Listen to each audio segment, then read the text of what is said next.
कोल्हापूर महानगरपालिकेनं 2024-25 सालासाठी 1334 कोटीचा अर्थसंकल्प सादर केला.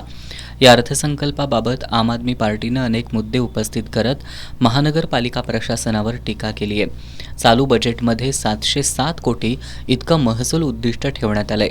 मात्र मागचा अनुभव पाहता घरफाळा, पाणीपुरवठा, इस्टेट आणि परवाना यासारखे महसूल गोळा करून देणाऱ्या विभागांना 80% सुद्धा वसुली उद्दिष्ट गाठता आलेलं नाही.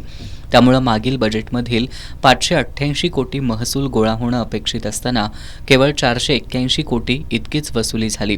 त्यामुळे विकासकामांना खो बसला. त्यामुळे महानगरपालिकेचं बजेट म्हणजे स्वप्नांचे इमले आणि कल्पनांचे मनोरे आहेत.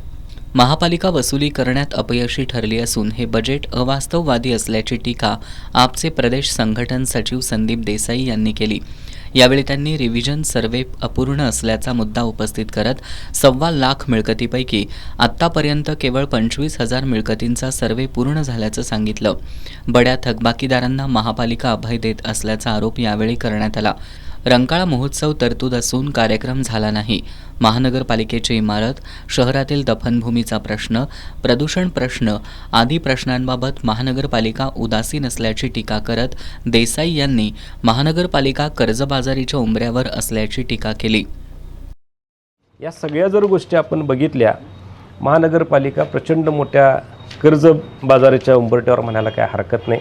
आत्ता जो 100 कोटीचा रस्त्याचा प्रोजेक्ट आहे आणि 280 कोटीचा अमृत 2चा जो प्रोजेक्ट आहे, याच्यामध्ये 30% म्हणजे 114 कोटी महानगरपालिकेचा निधी आहे.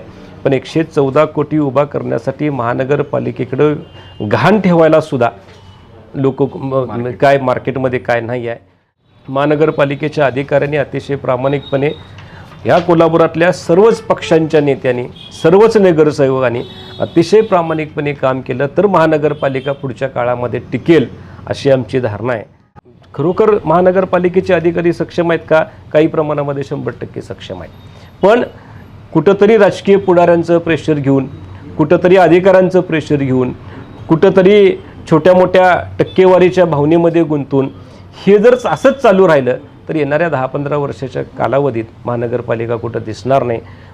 महानगरपालिकेच्या शाळातील मुलांना इस्रो सहलीसाठी पाठवणं, त्याचबरोबर बोंद्रेनगर इथल्या पंतप्रधान आवास योजनेतून उभारलेला रहिवासी प्रकल्प या चांगल्या कामांचं त्यांनी कौतुक केलं.